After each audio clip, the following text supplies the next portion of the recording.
পাবনার ঈশ্বরদীতে একটি private car নিয়ন্ত্রণ হারিয়ে গাছের সঙ্গে ধাক্কা লেগে 5 তরুণ নিহত হয়েছেন। গুরুতর আহত হয়েছেন আরও 2 জন। রাত 9টার দিকে উপজেলার দাসুরিয়া এলাকায় পাবনা ঈশ্বরদী মহাসড়কে দুর্ঘটনা ঘটে।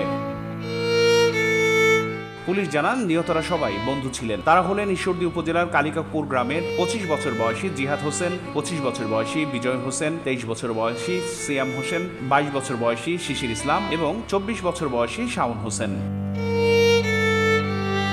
ঈশ্বরদীর পাকশী হাইওয়ে থানার ভারপ্রাপ্ত কর্মকর্তা আশিস কুমার স্যানাল জানান, রাতে ঈশ্বরদী থেকে পাবনার দিকে যাচ্ছিল প্রাইভেট কারটি। এতে চালক সহ 7 জন আরোহী ছিলেন।